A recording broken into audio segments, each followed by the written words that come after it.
Good morning everyone here on the Carnival Celebration.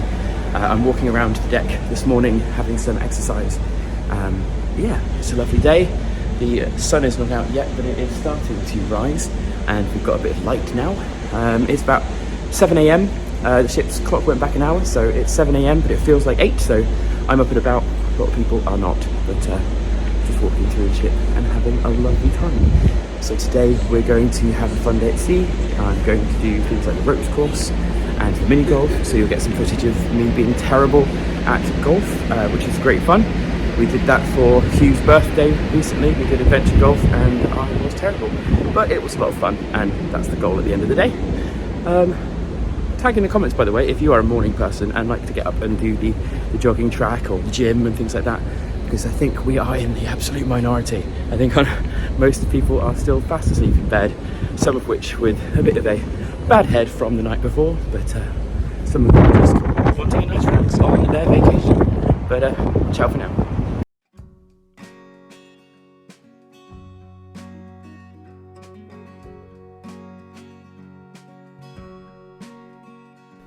Carnival Celebration features a really cool ropes course, including this nice little plank where you can walk out and stand right over the sea, not for the faint of heart. It also includes a zip wire, so you can actually jump over across a gap, which is really fun. And it's up on the same deck as you'll find Bolt, the coaster at sea.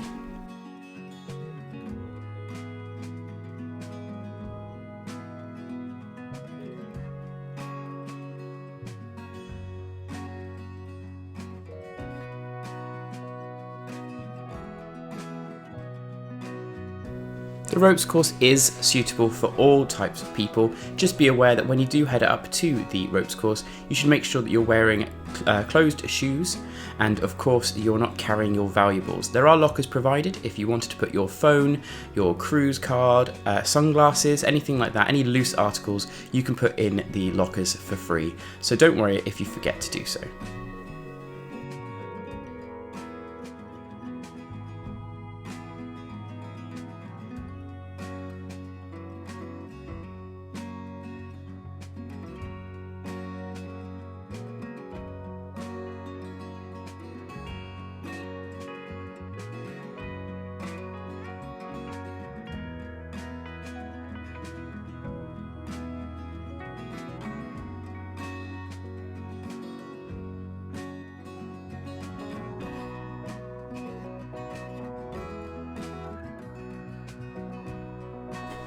Now, no trip to Carnival Celebration is complete without having a little visit to Bolt, the roller coaster at sea.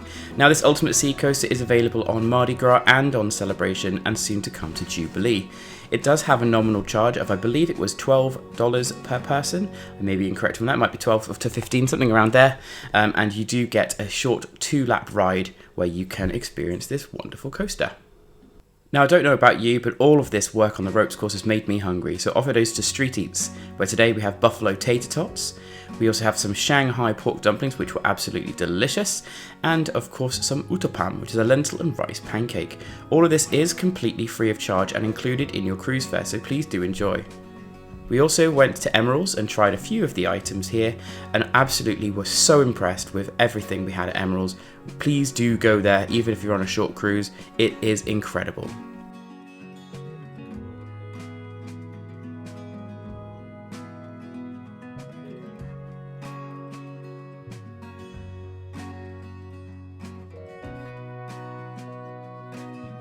Now, if you do come to the Pig and Anchor at the back, you can try one of these amazing beer flights where you have samples of 4 or 5 different beers and you can try them all, and it's not much more than buying just 1 or 2 drinks. So it's a really good deal if you want to try everything, but don't necessarily want to be drinking beer all the time.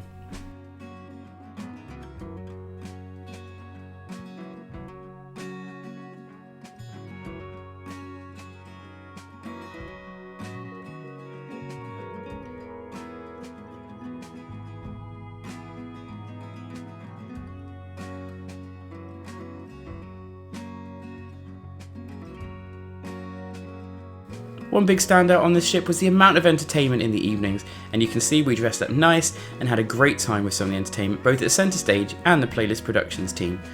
We today met lots of the crew. This was the captain introducing himself and all of the senior officers on board, and it was really great to put some names to faces.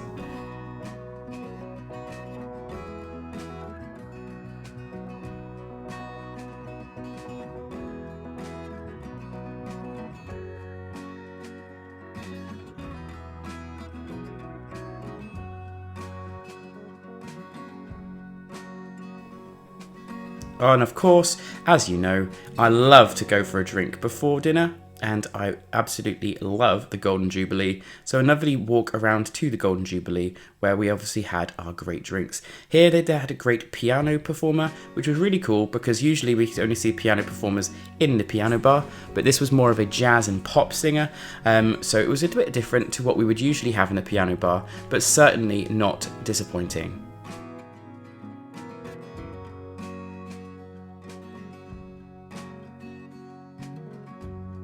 After a night of enchantment here, we went for dinner at where? That's right, Fahrenheit 555 Steakhouse. I'm a big steakhouse fan. I do travel with two partners who, one of them likes steak, the other does not, but they still go to the steakhouse because of how good quality the food is, so we absolutely did not want to give this a miss. We had some amazing food. Please comment in the comments below and tell me what you think of Fahrenheit 555 and if you think it's the best steakhouse at sea.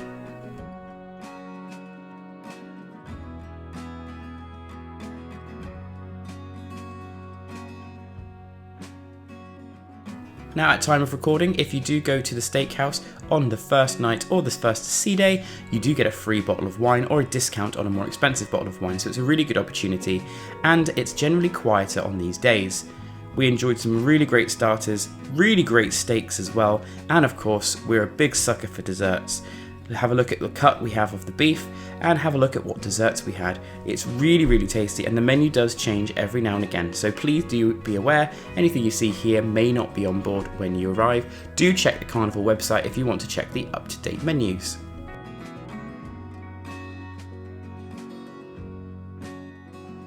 Now, we definitely went to bed this night very full and had a lot of great food, but what awaited us when we got back? We had some towel animals. This is quite a common staple on Carnival, but nothing prepared us for the morning after. Oh yes, it's time for the towel animal invasion. There were so many towel animals. You can see them here, all over the pool, all over the chairs, all over the bars. They were everywhere, and I saw some that I'd never seen before. Some really crazy cool designs. So thank you so much to all of the team that work on this. It really does make a special morning every time we see it.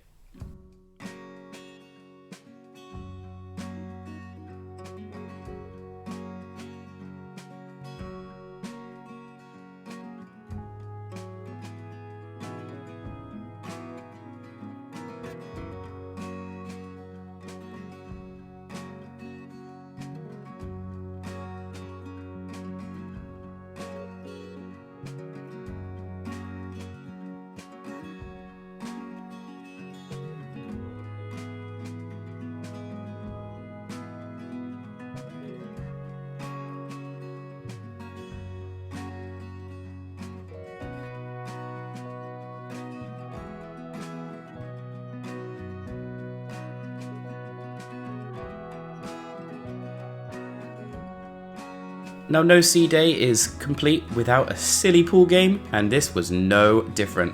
That's correct, we had a boat building contest. Since we were on a transatlantic and there were lots of sea days, there were lots of cool adventure things like this, and this was a case of creating your own ship that could float and bear weight, made out of any materials you could find on the ship or at shore, and it was really cool to see some of the creative designs that some people came up with.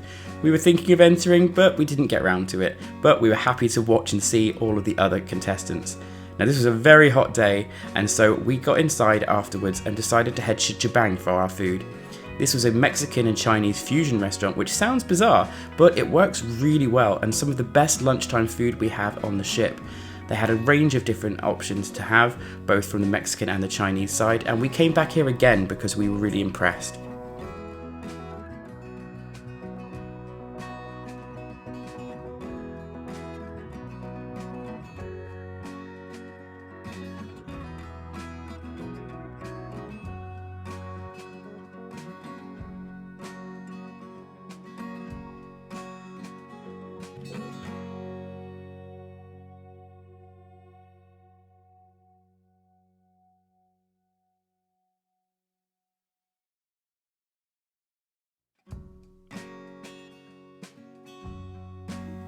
Thank you to all of my viewers for enjoying these videos and for following us aboard this beautiful ship on this beautiful transatlantic journey.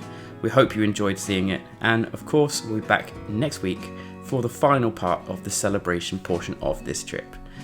Happy sailing!